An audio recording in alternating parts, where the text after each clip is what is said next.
بسم الله الرحمن الرحيم، والصلاة والسلام على أشرف المرسلين سيدنا محمد وعلى آله وصحبه وسلم. أبنائي وبناتي طلاب الشهادة الثانوية العامة، السلام عليكم ورحمة الله وبركاته.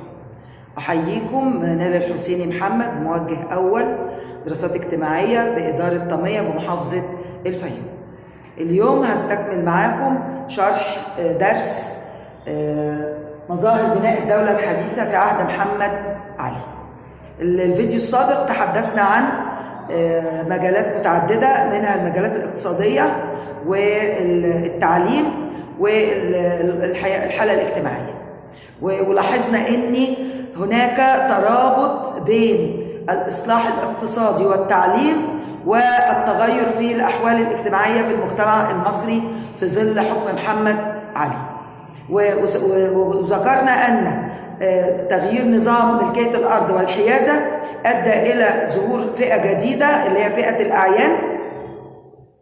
أيضا منح البدو قطع أراضي ومساحات من الأراضي لاستقرارهم وعدم تسبب فيه أو عدم إزعاج الأمن والاستقرار، ده أدى إلى ظهور البدو كقوة جديدة في المجتمع المصري لم تكن موجودة من قبل. أيضا ذكرنا أن تطوير الصناعة أدى إلى ظهور فئة عمال المصانع، وخصوصا قلنا أن محمد علي عمل صناعة قطاع عام اللي هي المصانع الحكومية. كمان قلنا أن ظهور التعليم وتطوير التعليم أدى إلى ظهور فئة جديدة اللي هي فئة الموظفين الذين تخرجوا من المدارس التي أنشأها محمد علي. كل هذه الفئات ظهرت وارتبطت بتطور الحياة الاقتصادية وتطور وتحسن وأوضاع التعليم. الفئات اللي اختفت من المجتمع قلنا طبعا المماليك، فئة اختفت واندثرت نتيجة أن محمد علي قضى على زعمائهم. تاني حاجة من الناس اللي اندثرت التجار، فئة التجار اختفت من المجتمع المصري.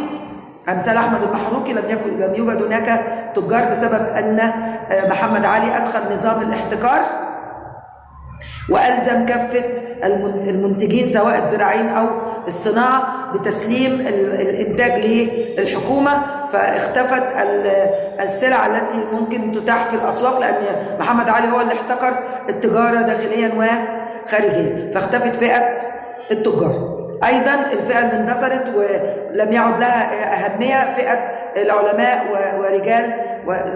والعلماء ورجال الأزهر، أيضا بسبب أن محمد علي نفى السيد عمر مكرم، وبكده اختفت، لم يعد لهم دور. دي من أبرز الفئات التي اختفت في المجتمع المصري والفئات التي ظهرت. وطبعا ذكرنا أن نظام الاحتكار اللي اتبعه محمد علي أدى إلى سيطرة أو الفايدة كلها عادت على محمد علي، والفلاح والصانع المصري لم ينعموا بأي تطور أو لم يحصلوا على أرباح أو إنجازات من هذا الإصلاح. النهاردة هنستكمل بناء الدولة الحديثة في عهد محمد علي، وهنتكلم إن شاء الله عن الأحوال السياسية وعن بناء القوة العسكرية. طبعا محمد علي لما يجي يطور مصر مش هيهمل الجوانب السياسية، بس هنلاحظ ايه في الجوانب السياسية ان بعضها يعني نقدر نقول انها كانت ليها جوانب ايجابية، والبعض الاخر كان ليه جوانب سلبية. ده اللي هنستعرضه مع بعض، ومن خلال الاستعراض هنحدد ايه الجانب الايجابي وايه الجانب السلبي. اول حاجة في الاحوال السياسية هنتكلم عن السلطتين التنفيذية والتشريعية. لازم اعرف يعني ايه سلطة تشريعية ويعني ايه سلطة تنفيذية. ما ينفعش اتكلم عن حاجة غامضة. بالنسبة للسلطة التشريعية حاليا متمثلة في البرلمان. البرلمان هو اللي اعضائه بيقوموا بعملية سن القوانين. دي السلطة التشريعية في مصر حاليا. بالنسبة للسلطة التنفيذية متمثلة في الحكومة اللي هي بتنفذ كل القرارات والقوانين التي يصدرها مجلس الشعب. يبقى هو ده مفهوم السلطة التشريعية والسلطة التنفيذية. هنشوف بقى الكلام ده محمد علي طبقه ازاي بالنسبة للأحوال السياسية والسلطتين التنفيذية والتشريعية. محمد علي أولا اتبع النظام الحكم الفردي المطلق. بمعنى إيه؟ بمعنى إن هو كان الآمر الناهي وهو صاحب الكلمة، وكل القرارات والتشريعات كانت بتصدر عن طريق محمد علي. ولكن كل واحد بيقول طب ما هو عامل مجالس كتير ودواوين كتير اهي، كلها كانت تشريع، يعني ليها الرأي مشورة فقط، لكن ما لهمش سلطة إصدار قوانين. القوانين بيصدرها محمد علي من أجل إيه؟ الحلم اللي كان بيحلم بيه، إنه هو يكون دولة عربية كبرى طبعا، وإنه كان ليه آمال كبيرة بيسعى إليها، وده هنشوفه في الدروس القادمة إن شاء الله. هنشوف الأحوال السياسية والسلطتين التشريعية والتنفيذية، ما المراحل التي مر بها، وما هو الجانب الإيجابي وما هو الجانب السلبي. هنشوف أول حاجة محمد علي عمل الديوان العام. الديوان العام ده كان هدفه إيه؟ أو إيه؟ مين اللي بيرأسه؟ طبعا اللي بيرأسه نائب محمد علي. طيب نائب محمد علي بقى إيه مهمته، أو المجلس ده إيه مهمته؟ ده كان ليه مهمة البحث في كافة شؤون الحكومة. أي حاجة في الحكومة من اختصاص الديوان العام، إن هو إيه يبحث فيها وينظرها ويتعرف إيه أمورها. ده بالنسبة للديوان العام. طيب تاني حاجة أنشأ محمد علي مجلس المشورة 1829. طبعا من اسمه إنه اسمه مجلس المشورة، يعني رأيه استشاري. بمعنى إيه استشاري؟ محمد علي يعرض عليه الأمر، والله عجبه ما عجب، يعني سواء هم كان رأيهم إيجابي أو سلبي، كان محمد علي ما بيلتزمش بيه. هو ده رأيهم استشاري فقط، يبدو رأيهم فقط، لكن رأيهم غير ملزم لمحمد علي أو الحكومة. وده بنعتبره جانب إيه؟ جانب سلبي، لأن ممكن جدا قرارات المجلس ده تكون فيها جانب إيجابي، ولكن محمد علي إيه ما كانش بياخد بيه. المجلس ده كان مهامه إيه؟ إن هو بيجتمع مرة واحدة في السنة فقط، وكان عبارة عن إيه المجلس ده؟ كبار موظفي الحكومة والعلماء والأعيان، ورأيه استشاري غير ملزم، وعشان كده ده بنقول إيه جانب سلبي. يبقى مجلس المشورة ده لما نيجي يقول لك ما تقييمك ليه مجلس المشورة الذي أنشأه محمد علي 1829، هنقول له طبعا إنه رأيه استشاري، وبالتالي حتى لو كان صائب كان محمد علي ما بينفذش قراراته. ده بالنسبة لمجلس المشورة، وقلنا بيجتمع مرة واحدة في السنة، وطبعا بيتكون من كبار رجال الدولة، وطبعا كان بيبحث في أمور معينة بقى، ليه تخصصات. ايه التخصصات بتاعته؟ النواحي المسائل في الإدارة والتعليم والأشغال العمومية، يعني ملوش أي سلطة في جوانب أخرى. يبقى اختصاصات مجلس المشورة يبحث ويقول رأيه في مسائل الإدارة والتعليم والأشغال العمومية فقط. طيب يبقى إذن ده جانب سلبي. طيب المجلس العالي بقى، المجلس العالي 1834، ايه هدف محمد علي من انشائه؟ هو بيشبه حاليا نظام الدواوين والمصالح، يعني بيتألف من نظار الدواوين ورؤساء المصالح الحكومية. طيب ناظر الديوان زمان زي ايه دلوقتي؟ ناظر الديوان زمان زي الوزير حاليا، هو نفس الوظيفة، بس كان يطلق عليه ناظر، حاليا بنسميه وزير رئيس زي مثلا وزير التربية والتعليم، وزيرة الصحة، وزير النقل، كان زمان اسمه ناظر. يبقى المجلس بتاع الأعلى اللي أنشئ سنة 1834 كان بيتألف من نظار الدواوين ورؤساء المصالح. طيب كمان كان ضاف إليه إيه كمان؟ 2 من أعيان كل مديرية، زائد 2 للشؤون الحسابات. يبقى ده المجلس العالي 1834. طيب هل بقى ده جانب إيجابي؟ نقدر نقول إن ده جانب إيجابي. ليه؟ لأن لما نجمع النظار الدواوين اللي هي الوزارات حاليا مع بنتكلم عن المديريات ورؤسائها أو مدير المديريات والمصالح الكبرى ده ممكن يعمل توافق وتنظيم فتعم الفايدة على كل أنحاء مصر. فاحنا بنعتبر المجلس العالي لحد ما ليه جوانب إيجابية، لأن التنسيق ما بين الوزارات والأقاليم والمديريات ده شيء إيجابي. طيب إيه كمان عمله محمد علي؟ عمل المجلس المخصوص. يعني إيه المجلس المخصوص؟ هو حاليا زي إيه المجلس المخصوص؟ المجلس المخصوص ده بيتنظر في الإيه؟ في الشؤون الكبرى للحكومة. النظر في الشؤون الكبرى للحكومة. طيب بيعمل إيه بقى؟ بيعمل تشريع للوائح والقوانين. يبقى هنا بدأنا يبقى فيه ناس تعمل تشريع للوائح والقوانين، وده جانب إيجابي، لأن لما مجموعة كبيرة تعمل تشريع أفضل طبعا من إن شخص واحد يشرع قانون، لأن الشورى وتبادل الرأي وأخذ الأغلبية ده بيدينا قانون أفضل أو رأي أفضل. طيب كمان بيعمل إيه المجلس المخصوص ده؟ بيصدر التعليمات لجميع المصالح. يبقى المجلس المخصوص ده كان بيصدر التعليمات لجميع المصالح، وبيصدر الايه؟ بيعمل تشريع للوائح والقوانين. يبقى هنا بدأنا الوضع يبقى أفضل، بدأنا ناخد رأي الآخرين ونشارك آخرين في وضع اللوائح والقوانين، وده بيحقق مستوى أفضل. المجلس العمومي اللي تم إنشاؤه سنة 1847. في حاجة تانية مهمة لازم نعرفها، إن محمد علي عمل حاجة اسمها القانون الأساسي. القانون الأساسي ده كان سنة 1837. طيب القانون الأساسي إيه فايدته بقى؟ اللي هو حدد الوزارات اللي موجودة في الوقت ده. هو عمل عدة وزارات، منها عمل أول مرة يكون للتعليم وزارة، وقلنا اسمها إيه؟ اسمها ديوان المدارس. زمان الوزارة اسمها ديوان، فعمل للمدارس ديوان، عمل للأسطول ديوان، عمل للفبريقات اللي هي يعني المصانع عمل لها ديوان، عمل كمان ديوان للإيرادات، عمل ديوان عندنا كمان في ديوان طبعا الخديوي، وفي ديوان للجند. يبقى عمل وزارات لأهم التخصصات في الدولة. عمل ديوان زي التجارة الخارجية دلوقتي اللي هي اسمها ديوان الأمور الأفرنجية، زي وزارة التجارة دلوقتي.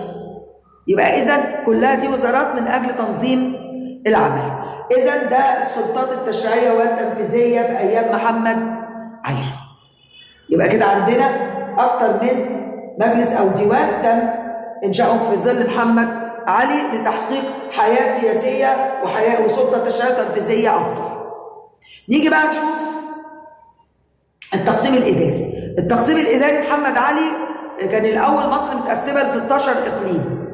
محمد علي قال لا، أنا هعملهم 7 مديريات. يعني إيه بقى مديريات؟ المديرية حاليا مساحتها أكبر من المحافظات. ليه؟ طبعا المديرية ممكن مساحة أكبر، كانت كل المديريات ال7 متقسمة يعني مساحات واحدة. ليه؟ بحيث إن هو يبقى فيها عدالة. يبقى هنا محمد علي عمل إيه؟ عمل 7 مديريات. 7 مديريات. طيب قسم المديريات، كل مديرية قسمها لإيه؟ قسمها المراكز. طيب المركز يرأسه مين؟ يرأسه مأمور. ولحد النهارده احنا عندنا مركز طنية مازال دلوقتي فيه مأمور، بس طبعا حاليا في برضو بالنسبة للأنظمة الإدارية فيه طبعا مجلس المدينة، فبس زمان كان المركز بيرأسه مأمور. طيب المراكز قسمها إلى إيه؟ قسمها إلى أقسام. القسم بقى عليه رئيسه مين؟ ناظر. تمام؟ طيب الأقسام اتقسمت إلى نواحي وقرى. نواحي وقرى. طيب مين اللي بيرأس النواحي والقرى؟ طبعا إيه؟ العمد وشيخ البلد العمد. يبقى إذا كده هو سيطر على أشرف على كافة الأقسام في مصر. القرى والنجوع عندهم عمدة، الأقسام عندهم ناظر، المراكز عندها مأمور، المديريات طبعا برضو مدير المديريه. خلاص، يبقى اذا دي التقسيم الاداري لمحمد علي. هدفه ايه؟ انه يفرض سيطرته على كافه انحاء مصر، لان كل الشخصيات دي مسؤوله امام محمد علي. طيب التنظيم الاداري ده برضو نقدر نقول يعني مفيد. ايوه مفيد، نظم التنظيم الاداري داخل البلاد وادى الى السيطره من على كافه انحاء البلاد، يبقى جانب ايجابي. ده بالنسبه للنواحي الاداريه. طيب نيجي بقى نشوف النواحي القضائيه او السلطه القضائيه. السلطه القضائيه دي المسؤوله بقى عن المحاكم وعن فض المنازعات وعن القضايا. طيب هل حصل تعديل في السلطه القضائيه في مصر في ظل محمد علي؟ ايوه حصل. محمد علي حب برضو يوجد نوع من الشعور بالمسؤوليه واوجد شيء من المحاسبه، بحيث ان اي مسؤول هيتولى منصب كبير يبقى لازم يعرف نفسه ان هو في نهايه وظيفته او في اثناء اداء وظيفته ممكن يتعرض للمحاكمه. طيب ايه بقى المحكمه اللي عملها محمد علي؟ عمل حاجه اسمها ايه؟ محكمه الحقانيه. اسمها ايه؟ محكمه الحقانيه. يبقى هنا الحقانيه، محكمه الحقانيه. طيب الحقانيه دي كانت سنه كام انشاها محمد علي؟ انشاها سنه 1842. تمام؟ طب ايه شغله محكمه الحقانيه دي؟ دي بقى شغله المحكمه دي محاسبه كبار الموظفين. يعني اي واحد من الموظفين دول موظفين اهم، ممكن ايه؟ يحاكمهم قدام محكمه الحقانيه. يبقى اذا هو عايز تبقى الامور ماشيه فيها نزاهه. اي مسؤول يتولى منصب كبير يلتزم بالقواعد، ما يحاولش ان هو مثلا يسرق او يبدد اموال الدوله، وده برضه شيء ايجابي. يبقى الشيء ده محكمه الحقانيه دي كانت شيء ايجابي. ليه؟ لانها بتحافظ على المال العام. تمام؟ طيب عمل ايه تاني؟ هو محمد علي سمح للاجانب ان هم يجوا يعملوا ويعني يتاجروا في مصر ويستثمروا اموالهم، وده عمل بقى ان اصبح ممكن في مشكله تنشب بين مصري وبين اجنبي او بين المصريين بعضهم والبعض. فعمل حاجه تخص او تحمي حقوق التجار. عمل مجلس التجاره. يبقى دي واحد، دي اثنين، مجلس التجاره. يبقى لو في اي واحد مصري حصل خلاف بين اثنين تجار يروحوا يعرضوا قضيتهم قدام مجلس التجاره. طيب مصري واجنبي يعرض برضه امام مجلس التجاره. ده ادى الى ايه بقى؟ ادى الى دخول بعض العناصر الاجنبيه في المجالس دي. ده بقى جانب الى حد ما سلبي. ليه؟ لان المفروض الاجنبي جاي بلدنا، يبقى لازم تمشي عليه قوانين بلدنا، ويبقى في حياديه، لان المفروض ان القضاء بيلتزم دايما بالقوانين الموجوده. فاذا كون في عناصر اجنبيه ده يعتبر جانب سلبي. يبقى اذا ده الاصلاح الاحوال السياسيه في ظل حكم محمد علي. يبقى اذا لما نيجي نتكلم بقى عن الجوانب الايجابيه، التقسيم الاداري ل7 مديريات ده ايجابي. قسم مصر الى اقسام متساويه، يبقى كده الالتزامات متساويه والحقوق متساويه. طيب عمل رؤساء لاقسام متعدده، بحيث ان شخص واحد ما يقدرش يدير مديريه مساحتها كبيره، فطبعا اوجد اشخاص قسم المسؤوليه. مدير المديريه تحتيه او معاه عده رؤساء للمراكز، معاه كل مركز عده رؤساء للاقسام، معاه عده رؤساء وعمد للمين؟ للقرى والنواحي. يبقى كده المسؤوليه موزعه، يبقى كده يعرف يحاسب كل واحد ويقدر يفرض سيطرته على كل جزء فين؟ في مصر. الجانب الايجابي برضه محكمه الحقانيه. ليه؟ لان كده كان بيحاكم امامها كبار الموظفين، يبقى كل موظف هيلتزم بالنزاهه ويلتزم بالشرف ويلتزم بالحرص على المال العام. دي كلها جوانب ايجابيه. اما في السلطات التشريعيه والتنفيذيه قلنا كان يعيب النظام ان محمد علي كان بيحكم حكم مطلق فردي، هو صاحب الكلمه الاولى والاخيره. لكن ما ننساش ان كان في مجلس برضو قلنا اللي كان مسؤول عن إصدار القوانين والتشريعات اللي هو قلنا المجلس المخصوص، ده يعتبر إيجابي المجلس المخصوص ده. وقلنا برضو المجلس العالي اللي كان بيضم أعضاء اللي هم تبقى قلنا رؤساء الوزارات الوزار وكبار رجال الدولة والمصالح، ده برضو جانب إيجابي، بيعمل قلت إيه توافق وبيعمل تنظيم، وبالتالي التوافق والتنظيم ده بيبقى دايما لصالح البلاد. نيجي بقى نشوف السلطة بناء القوى العسكرية. محمد علي كان بيحلم يعمل دولة عربية كبرى ليه ولأبنائه من بعده، فعشان كده هيهتم جدا بالجيش. الجيش ده أساس نهضة محمد علي، كل اللي هيعمله في كافة المجالات لخدمة الجيش. عمل تطوير في التعليم من أجل الجيش، عمل تطوير فيه وأنشأ مستشفى مدرسة الطب عشان يوفر مستشفيات للجيش، عمل مدرسة المهندس خانة عشان يوفر خبراء للجيش في كافة المجالات.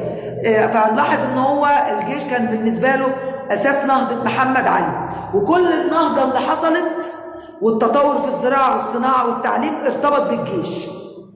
الجيش بينتصر وبيحقق إنجازات وبيزود عدده، التطوير مستمر في الزراعة والصناعة وكافة المجالات والتعليم.